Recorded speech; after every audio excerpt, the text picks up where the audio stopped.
Hello and welcome. This is Exonerees. My name is John, your personal economist and philanthropist, whose life has exposed me to the many shortcomings and miscarriages of justice that this world has to offer. The purpose of this channel is to tell the story of exonerees. In other words, tell the stories of people who were wrongfully convicted of crimes and spent time in prison. As I mentioned, I'm a philanthropist, so any proceeds I receive from this podcast go to my charity, Reform Foundation, where I help people with criminal records get jobs and maintain employment. I'm also an economist, and one of the many things that economists are tasked with is identifying trends. I've mentioned the trends that follow exonerees, which include only one witness account, no physical evidence, and forced and/or false confessions. I'm going to call this the exoneree triad. If you're not aware, there is something called the McDonald triad, which suggests that childhood behaviors like animal cruelty, fire setting, and bedwetting are good indicators of a high risk for becoming a serial killer. This term McDonald triad was coined by forensic psychologist Dr. Robert McDonald. So who knows, maybe I'll trademark the term exoneree triad. Just know that you heard it here first. Again, ways to know someone is probably innocent and if found guilty will get exonerated are 1. Only one witness account, 2. No physical evidence, and 3. Forced and/or false confessions. This episode, like the other ones before, and most likely the others to come, will include the exoneree triad since we're talking about exonerees. But this episode also involves a famous serial killer, so it will also include the McDonald triad as well. So if police had followed the trends of the exoneree triad, the exonerees in this episode would never have been arrested in the first place. And if the family members had recognized the trends from the McDonald triad and their potential serial killer, the murders would have never taken place at all. Finally, as a side note, I'm not saying exonerees or serial killers need all three indicators, but they will most certainly have one. So if you notice any of the exoneree or McDonald triad indicators for the individuals in question, alarm bells should be going off in your head. All right, please like and subscribe. So we're back in the United States, but this time around, we're talking about two exonerees who were a couple and were exonerated for making false confessions for a murder. Now that murder just happened to be the first murder of the infamous Happy Face Killer. So yeah, this one is a little bit different, but I just saw the first episode of Happy Face, which premiered on Paramount Plus on March 20th, 2025. I knew that it was loosely based on a true story, and at the end of the episode, you learn that someone was wrongfully convicted of the last Happy Face Killer's murder, so I decided to do some digging, and what do you know, it turns out that in the real story, 2 people were wrongfully convicted of the first Happy Face Killer murder, and those 2 people will be our exonerees number 4 and 5, Lorane Pavlinac and John Sosnovske. So there's a lot to unpack here, but overall there is the bigger picture that I alluded to in the intro that has to do with family members identifying a future serial killer in their family and stopping the police from completely botching a case and producing wrongful convictions. So this time around, I'll be starting off with the story of the actual criminal, and in this case, serial killer, Keither Jesperson, aka the Happy Face Killer. Keither Jesperson was born on April 6, 1955, to Les Samuel and Gladys Lorane Jesperson in Chilliwack, British Columbia, Canada. He was the middle child with 2 brothers and 2 sisters. His father was a domineering alcoholic. Jesperson's father denied being an abusive parent, however, other family members corroborated the abuse claims. According to Jesperson, his parental grandfather was prone to violence as well. Treated like a black sheep by his own family and teased by other children for his large size, Jesperson was a lonely child who showed a propensity for torturing and killing animals. So there you go, the McDonald triad, torturing and killing animals. Please, if you know family members or friends who do this, report it to all the necessary channels, their parents, the police, doctors. Express your concern for their future potential, and you have done your part. After moving to Sulla, Washington, United States, Keith had trouble fitting in and making friends, again because of his large size. Jesperson's brothers did not help or sympathize with him. Instead, they nicknamed him Igor or Eeg, a name that stuck throughout his school years. Because of this, Jesperson was a shy child, content to play by himself much of the time. He would often get into trouble for misbehaving, sometimes violently, and would be severely punished by his father. This included beatings, sometimes with the belt in front of others, and in one case, he received an electric shock.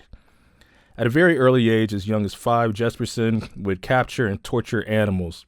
He enjoyed watching animals kill each other, as well as the feeling he got from taking their lives. This continued as he grew older. Jesperson would capture birds and strays around the trailer park where he lived with his family, severely beating the animals and then strangling them to death, something for which he claims his father was proud of him. In the years following, Jesperson said he often thought about what it would be like to do the same to a human. That desire manifested in 2 attempted murders.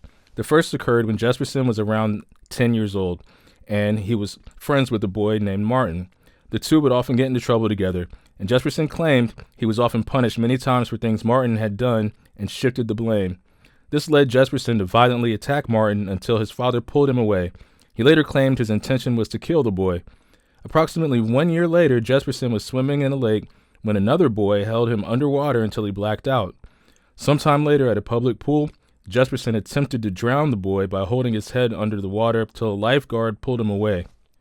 Jesperson also reported that he was raped at the age 14. He graduated from high school in 1973 but did not attend college because his father did not believe he could do it. Although Jesperson was not successful with girls in high school, having never even attended a school dance or his prom, he did enter into a relationship after high school. In 1975, when Jesperson was age 20, he married Rose Huck, and the couple had 3 children, 2 daughters, Melissa and Carrie, and 1 son, Jason. Jesperson worked as a truck driver to support the family. Several years later, Huck began to suspect Jesperson was having affairs when strange women would call. Tension in the marriage increased, and after 14 years, while Jesperson was on the road, Huck packed up their children and belongings and drove 200 miles to live with her parents in Spokane, Washington. Jesperson continued to spend time with his children when he was in town. The couple divorced in 1990. At age 35, standing 6 feet 7 inches and weighing approximately 255 pounds, Jesperson began working toward the goal of joining the Royal Canadian Mounted Police, or the RCMP, but an injury suffered while training ended his endeavor. He then sought work again as a truck driver after relocating to Cheney, Washington. Jesperson soon realized that his job afforded him the opportunity to kill without being suspected. Now, I have a lot to say here, but I'm going to try to keep it short. First off, Keith had a propensity for killing animals, and when he was a kid, attempting to kill people. Jesperson said when he was 10 or 11, he tried to kill 2 boys, but who knows how that actually looked. To adults, it may have just looked like 2 kids fighting. However, all the killing of the animals he was doing is a major red flag. Another issue for serial killers that is not included in the McDonald triad has to do with abuse, especially sexual abuse. Keith was 6'7", at 35, but according to him, he was always a big kid. So for him to get picked on and not have girlfriends and not play sports, he may have had issues dealing with his sexuality and his masculinity. Obviously, this is just conjecture, but this issue comes up a lot in these serial killer cases. Here's a message to parents. Don't bully your kids, and don't let your kids bully other kids. Keith was probably not very bright. Again, I'm guessing, but if his nickname was Igor, and again, he was getting bullied, didn't make it to college, maybe he really wasn't that bright.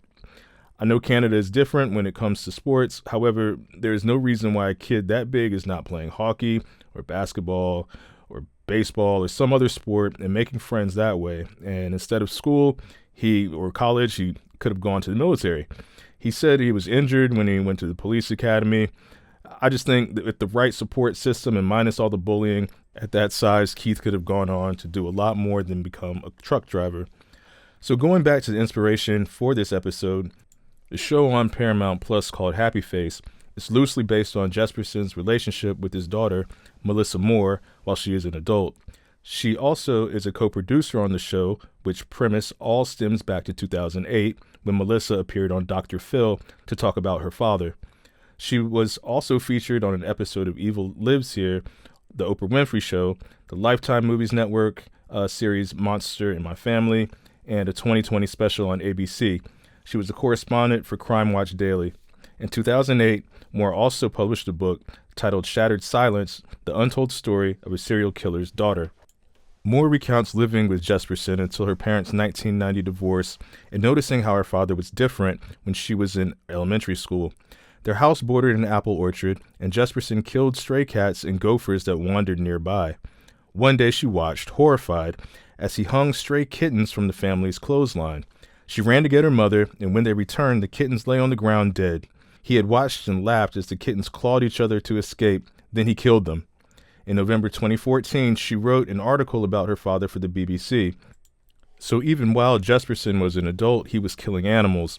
And I get it, Melissa was just a kid, but maybe she could have talked to her mom into getting him some help. Although I don't know how her mother would not have known what he was already doing.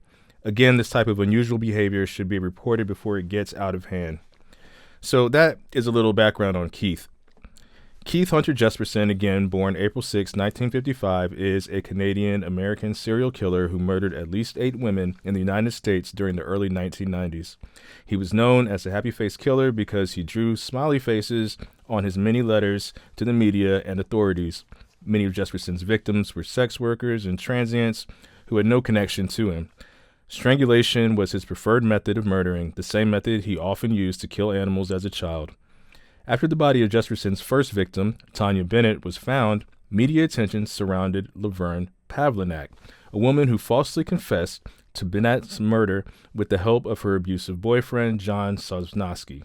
Upset that he was not getting any media attention, Jesperson drew a smiley face on a bathroom wall hundreds of miles from the scene of the Bennett killing and wrote an anonymous letter confessing to the murder, providing proof. When that did not elicit a response, he began writing letters to the media and authorities. Jesperson's last murder was the crime that ultimately led to his capture. While he has claimed to have killed as many as 160 people, only 8 murders have been confirmed. Jesperson is currently serving a sentence of life without parole at the Oregon State Penitentiary. Keith Jesperson gave a tell-all book entitled Happy Face, A Family of Monsters to an author, Nicole D. Phoenix, in January 2025. And now to our exonerees. As I said earlier, Jesperson's first known victim was Tanya Bennett. He had introduced himself to Bennett at a bar and invited her to a house he was renting.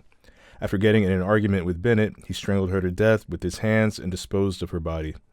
On January 21, 1990, the body of 23-year-old Tanya Bennett was found in a remote area of the Columbia Gorge, just outside Portland, Oregon. She had been beaten, raped, and strangled. Lorane Pavlinac, 57, read about the murder in depth and decided Bennett's case could be used to end her 10-year abusive relationship with a 39-year-old boyfriend, John Sosnovske. She first made anonymous tips to police that Sosnovske had bragged about the crime, but when she received no response, she called the detectives working on the case, told them about her abusive relationship, and said Sosnovske had murdered Bennett. Pavlinac later changed her story, however, and when meeting with investigators, gave a false confession, using the details she had read in the newspaper to give her a detailed story of how Sosnovske forced her to help him rape, murder, and dispose of Bennett's body. Police interviewed Sosnovske, who denied Pavlinac's claims. A search failed to turn up incriminating evidence. Pavlinac then told police that she had found items in the trunk of her car that matched those sought in a search warrant. Police determined those were planted. Still, detectives continued to interview Pavlinac. They took her to the Columbia River Gorge to see if she could point out locations only the police and killer would know. She did well at identifying the place where the body had been found, but failed to accurately identify places where personal items belonging to Bennett had been located. Pavlinac and Sosnovske were both arrested on March 5, 1990, and both were convicted of the murder on February 8, 1991. To avoid the possibility of facing the death penalty, Sosnovske pleaded no contest. He was sentenced to life in prison, while Pavlinac was sentenced to no less than 10 years, much more than she had anticipated. Pavlinac soon admitted to making up her entire story, but her claims were ignored. Now, following Bennett's murder, as I mentioned, when all the attention was going to Pavlinac and Sosnovske, Jesperson wrote a confession on the bathroom wall of a truck stop and signed it with a smiley face. When that did not create the attention he desired, he wrote letters to media outlets and police departments confessing to his murders, starting with a 6-page letter to the Oregonian in which he revealed the details of the killings. Jesperson signed each letter with a smiley face. This led Phil Stanford, the journalist working the story for the Oregonian, to dub Jesperson the Happy Face Killer. The evidence against Pavlinac and Sosnovske consisted primarily of Pavlinac's recorded confessions and accusations, as well as her success in identifying the place the body was found. In 1994, newspapers and authorities began receiving anonymous letters from someone who contended he had killed Bennett. In 1995, Keith Jesperson, who was known as the Happy Face Killer, confessed to killing Bennett and gave information only the killer and the police knew, the location of Bennett's purse. In November 1995, Jesperson pleaded no contest to murdering Bennett.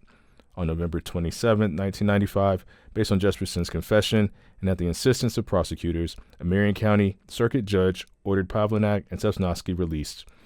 On January 7, 1996, more than 5 years after their conviction, Pavlinac and Sosnovske were released from prison after Jesperson and his attorney offered his confession with convincing evidence of his guilt. He had given police officers the location of the victim's purse.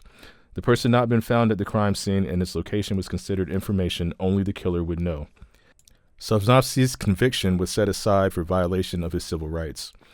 Quote, "There's no longer any doubt that these two individuals are innocent. The evidence is compelling," end quote, Circuit Judge Paul Lisgum said. The judge refused to vacate Pavlinac's conviction, chastising her for abusing the judicial system. He ordered her release because keeping an innocent person in prison would have been cruel and unusual punishment. Pavlinac died in 2003. There really is no happy ending here. Why Pavlinac would go to the extent of accusing her boyfriend of rape and murder of some random woman is disgusting. This, however, does not excuse Sosnovske for his alleged abuse towards her. Still, this does not excuse her false confession. It also does not excuse Sosnovske from pleading no contest. Like I said in my previous episode, if you are not guilty, do not plead guilty. Do everything you can to get a private attorney, and Sosnovske should have distanced himself as much as possible from Pavlinac. Also, because of their antics, because Keith was not getting the attention he desired, Pavlinac may have also unintentionally caused Keith to go on a killing spree after that first murder to make a name for himself as Happy Face. Again, very sad story, and the only person who unfortunately you may feel sorry for out of this case is an abuser. Absolutely no winners in this Exoneree episode. As far as this episode is concerned, like I said, my inspiration is from Happy Face, which was recently released on Paramount Plus. All right, and that concludes episode 4 of Exoneree. This was Exoneree number 4 and 5, Lorane Pavlinac and John Sosnovske. The biggest takeaways here are for police and attorneys to use the Exoneree triad as the first step in concluding whether or not you have a viable case, and for family members to use the McDonald triad in identifying any potential future serial killers they may have living in their family unit and getting them the help they need. I can be reached at exonery@gmail.com. That's XZONORY@gmail.com. My name's John, and whatever you do, don't get arrested.